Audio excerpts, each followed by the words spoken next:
Now on that same day, two of them were going to a village called Emmaus, about 7 miles from Jerusalem, and talking with each other about all these things that had happened.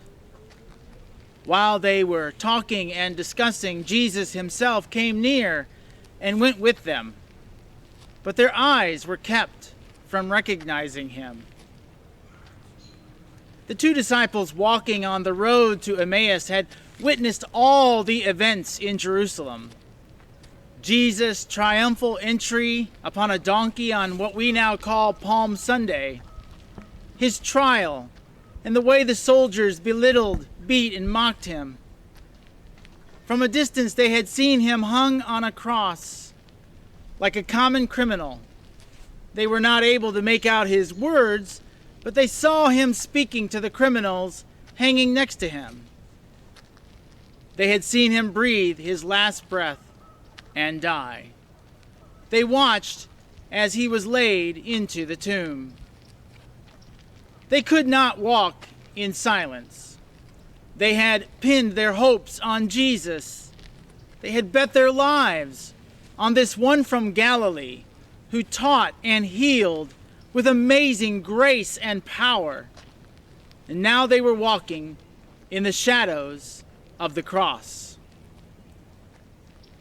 It perhaps should not surprise us that the disciples are walking when faced with tremendous challenges, especially emotional and intellectual challenges.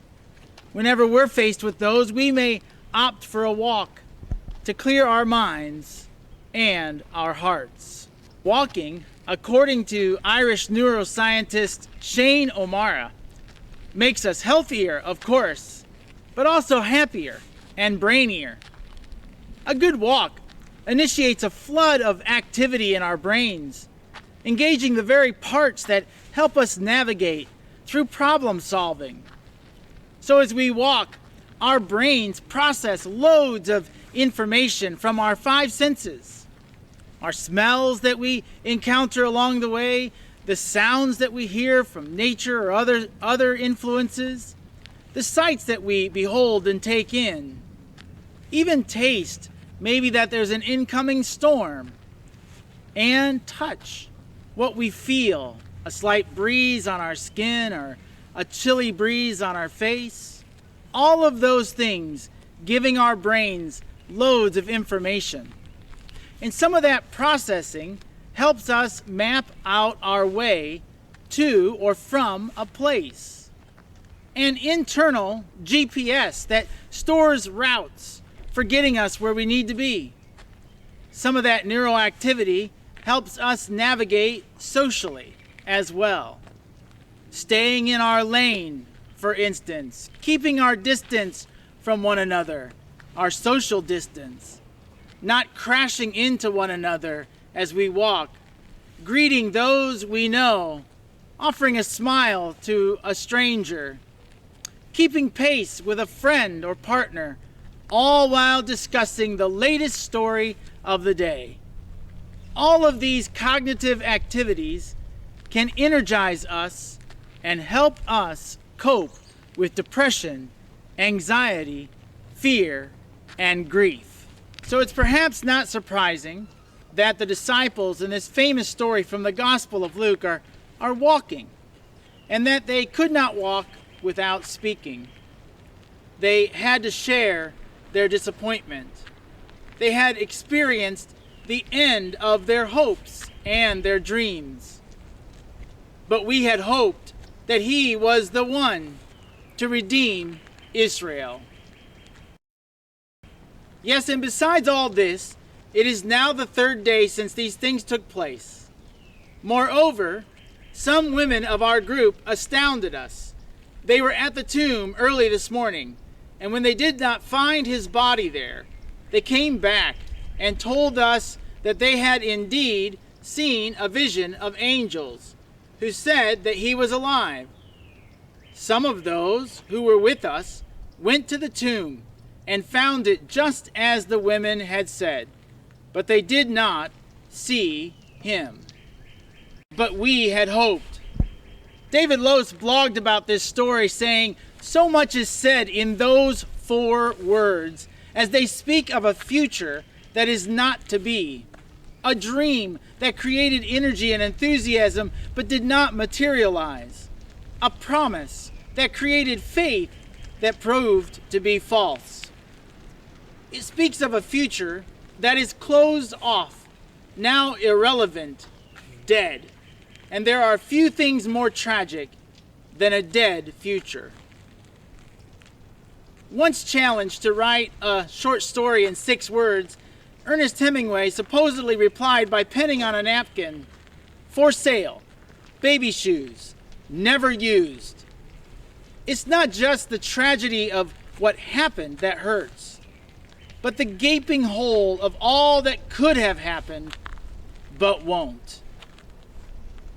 On some level, during this pandemic, we certainly may be able to relate to the disappointment felt by those disciples of centuries ago. We had hopes for this spring, now unfulfilled and closed off. Schools will not return to classroom settings. Proms and graduations for high school seniors and college students canceled or postponed. Sports seasons now canceled in the state of Illinois. Concerts and recitals no longer in the beautiful halls and auditoriums. Weddings and reunions erased from the calendar. Vacations and once-in-a-lifetime trips scrubbed. And personally, for me, a sabbatical leave of rest and renewal postponed. Plans that will have to wait or be changed completely. But we had hoped. For some, this walk is without many of those disappointments.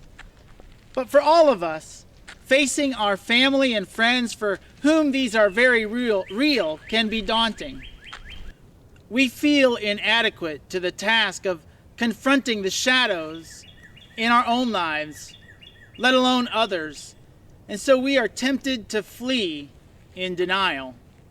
We run to easy, seemingly perfect answers, faith that promises us a false and dangerous sense of security and denies our responsibility. We fall into the snares of lies and deceptions designed to misinform us and manipulate us to act out of our anger and our fear. All the while, we may ignore the cries of true injustice in our midst. We fail to discern what is true versus what is fake. Our lack of trust in once trusted sources may lead us to seek the truth from sources whose true motivation is power or profit. But it's a rush. It's a rush when we find an alternative truth. We may feel better when we find it, like we are awake to some shadowy, deep truths. But beware, that new truth may end up harming others. And when we are fooled as Christians, it only drives more people away from Jesus, who decide the path of discipleship is just full of pitfalls. We tire of the overwhelming news of death, and we feel like we can't keep walking any further. Our endurance is gone. We are filled with anxiety, and we grieve too. The good news is that we are not walking alone, even here and even now. Part of being a human being is to be broken, and it is to those heartbroken disciples in today's reading, and to us, David Lose says that the risen Christ comes, walking along with us on the road, astonished that we don't see as we ought, teaching us the scriptures that we may understand, sharing his presence through bread and wine, and granting burning hearts that prompt us back into the world. Then they told what had happened on the road and how he had been made known to them in the breaking of the bread. We are all like those two disciples. We are all somewhere on the same path, filled with disappointments. The gospel story is our story, living in the shadows of the cross, and yes, even in the midst of a pandemic. We have heard the stories of Jesus and his all-inclusive love and grace for you and even for me. We have heard the promises of new life abundant. And perhaps we've experienced the true joy of faith right in our midst. Maybe even seen the power of faith in our own lives at work in the lives of others. We too are witnesses for the risen Christ. In life, we face shattered dreams and broken promises along the way. We had hopes of life, if you will. And in the midst of quarantine, the heartaches may be even more difficult to bear. Relationships separated by social distancing, celebrations without handshakes and hugs, memorials and burials without the presence of supportive community, of family and friends, or even delayed, those who would come and help us to mourn the ones we love so much. The loneliness of isolation to protect ourselves and others. We find ourselves standing, looking sad, saying we had hoped.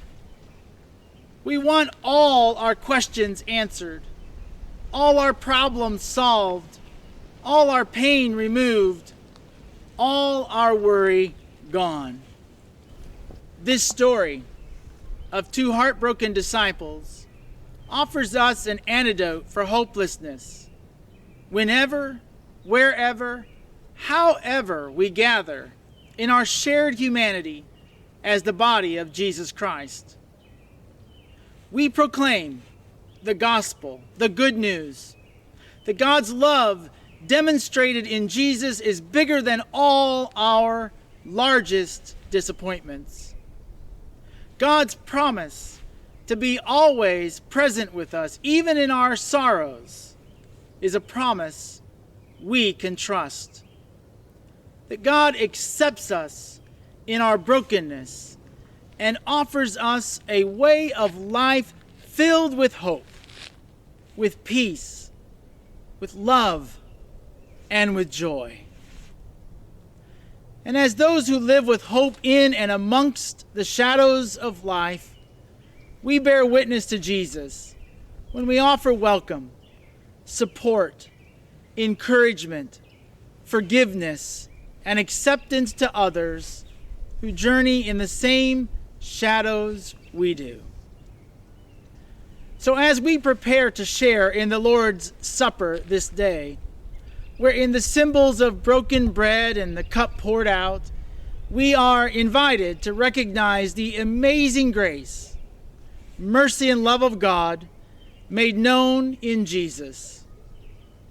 As we share in this simple meal, let us prepare our hearts to have God's peace burning within us, that we will be moved to welcome the brokenhearted, those living in the shadows among us, just as Christ, our eternal host, welcomes each one of us. God's grace and love, God's peace and joy be with you as you walk your journey of discipleship. Amen.